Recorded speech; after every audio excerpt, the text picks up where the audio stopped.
Europe 1. Nikos Aliagas, on revient ce matin sur la polémique concernant l'un des leaders des Gilets jaunes, Jérôme Rodriguez, gravement blessé à l'œil samedi après-midi à Paris. Vous recevez David Lebars, le secrétaire général du syndicat des commissaires de la police nationale. Bonjour David Lebars. Bonjour. Jérôme Rodriguez pourrait perdre son œil. Il a été blessé, on le voit partout, en conférence de presse depuis l'hôpital.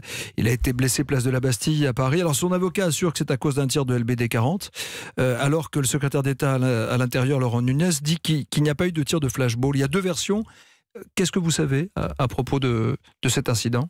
Alors, si vous me permettez, d'abord, Nikos, il faut que je dise moi-même ce que j'ai toujours dit, qu'un blessé, c'est toujours un blessé de trop, et un blessé grave, c'est toujours un drame.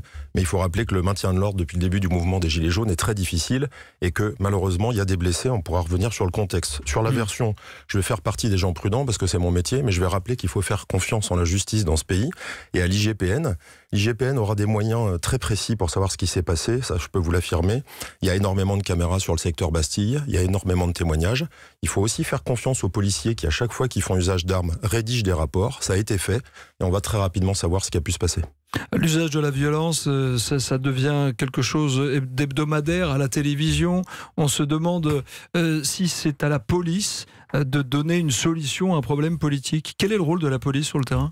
C'est exactement, justement, pas le rôle de la police d'imaginer qu'elle va pouvoir régler la crise des Gilets jaunes. C'est ce que nous avons dit, nous, publiquement.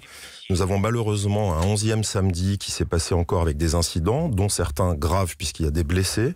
Et c'est le rôle de la police, c'est de juguler les violences, d'essayer de faire en sorte que les manifestants puissent exercer leurs droits sans qu'il y ait d'exactions. Et ce qu'on n'a pas assez contextualisé samedi, c'est que sur cette place de la Bastille, il y a des groupes d'extrémistes extrêmement violents et organisés qui ont semé le désordre, qui ont agressé les forces de l'ordre, qui ont souhaité occuper la place toute la nuit. Et sur instruction hiérarchique, il y a une manœuvre policière qui fait qu'ensuite il y a eu cette action de police. Ils ne seraient pas un peu à bout, les policiers ? Il ne faudrait pas qu'on imagine qu'un jour cela puisse continuer sans que les choses descendent d'un côté et de l'autre. Les policiers sont engagés le samedi, mais ce qu'on oublie de dire, c'est que le reste du temps, ils travaillent aussi sur d'autres sujets de délinquance. Il y a effectivement un sentiment d'usure et de fatigue qui est réel. Il y a également un sentiment d'exaspération parce qu'ils ne veulent pas être les outils d'une querelle politique qui les met en grande difficulté face à leurs propres concitoyens. David Lebars, parlons un petit peu du LBD 40. Depuis ce week-end, le ministre Castaner avait ordonné que à chaque fois qu'il y a un tir, que le policier appuie sur le bouton enregistreur d'une petite caméra qui est sur lui. Est-ce que ça a été fait ? Il y a eu 32 tirs, nous dit Laurent Nunez ce week-end. Alors, samedi. Quand il y a une instruction dans les rangs des forces de l'ordre, elle est en général toujours appliquée. Rares sont ceux qui s'affranchissent des règles hiérarchiques. On a toujours dit, nous commissaires de police, que cette caméra piéton était une mesure provisoire pour répondre à la polémique sur le LBD. Pourquoi provisoire ? Parce que ça coûte trop cher de la mettre sur le canon, par exemple ? Parce que le fabricant a fourni cette arme sans la caméra sur le canon, mais je crois qu'effectivement, il faut espérer dans le futur, si on veut conserver ce type d'arme intermédiaire, que l'arme soit fournie avec une caméra qui s'allume à partir du moment où on se sert de cette arme. Donc c'est un problème de sous aussi ? C'est un problème de sous, c'est un problème d'anticipation sur les moyens modernes. Il va falloir plancher là-dessus, et ça c'est un problème d'argent et il appartient au pouvoir public de débloquer des fonds. Mais il faut donner aux policiers des moyens modernes pour faire face aux violences qui sont censées faire cesser. Alors soyons précis, selon les chiffres du ministère, il y a eu 101 enquêtes ouvertes à l'IGPN. Une dizaine concernent des atteintes au visage, potentiellement des tirs de LBD. Comment est-ce possible ? Alors d'abord, c'est possible parce que nous avons d'un côté des gens qui affirment des chiffres et un certain nombre de blessés, et de l'autre côté, un ministère de l'Intérieur qui est en difficulté pour lui-même donner des chiffres fiables. Je crois que dans l'histoire, on a toujours eu du mal, que ce soit sur des conflits civils ou militaires, à donner le chiffre des blessés et des morts. Heureusement, il n'y a pas de morts, il faut aussi le rappeler.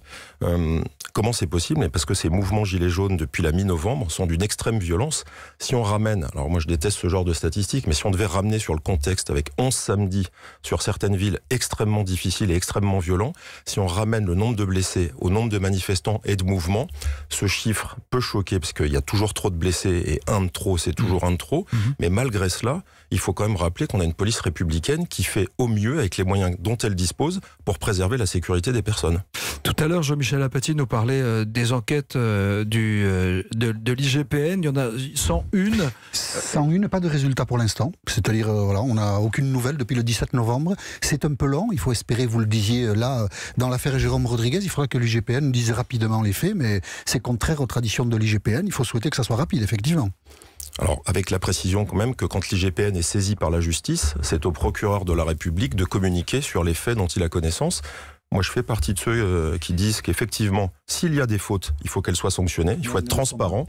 Pour le moment, elles ne le sont pas, mais le temps... Transparence, à votre avis ?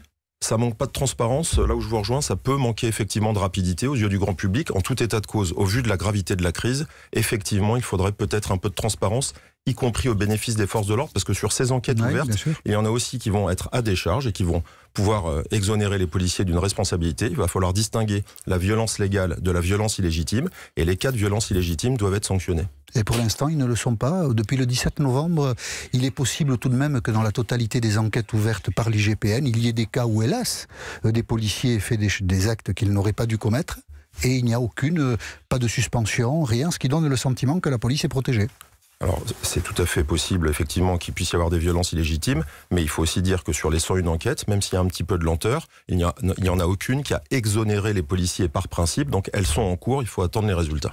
David Lebars, hier, dans le journal de dimanche, vous écriviez qu'un compromis particulièrement dangereux pour tous les acteurs du maintien de l'ordre pouvait justement être cristallisé dans cette arme qu'est le LBD. Cette arme, le LBD, fait polémique depuis une dizaine de jours.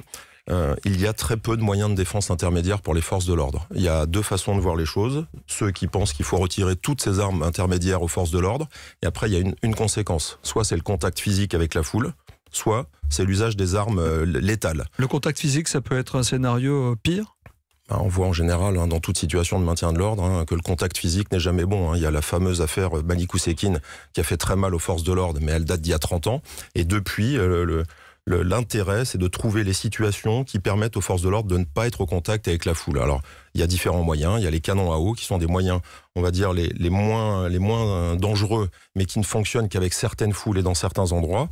Et à chaque situation, il faut envisager les moyens qui sont nécessaires pour les forces de l'ordre. Le LBD et certaines grenades dont on parle, qui peuvent aussi faire polémique, font partie de ces moyens qui sont ceux qui permettent de faire des dispersions sans contact physique et, si possible, avec le moins de blessures.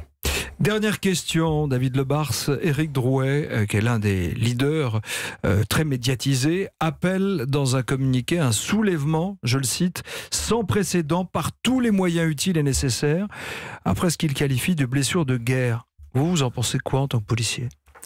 Alors j'en pense que ce genre d'appel chez les policiers, ça donne immédiatement l'idée que les prochains samedis vont à nouveau recommencer avec des exactions. Ça pour l'état d'esprit des forces de l'ordre, c'est difficile de se dire que ça va à nouveau repartir. Et deuxième point, je crois qu'on n'est pas loin de certains textes du code pénal et il faudrait à un moment ou à un autre judiciariser aussi certains propos. C'est des propos irresponsables. On est tous, je dirais, preneurs de façon simple pour que cette crise s'apaise. Encore une fois, les policiers sont pas là pour régler la crise politique. Donc moi, je fais partie de ceux qui ont appelé au calme très rapidement. Ce genre d'appel, c'est le contraire de l'appel au calme et ça mérite des suites. David Lebars, le secrétaire général du syndicat des commissaires de la police nationale, ce matin sur Europe 1. Merci d'avoir été avec nous. Merci.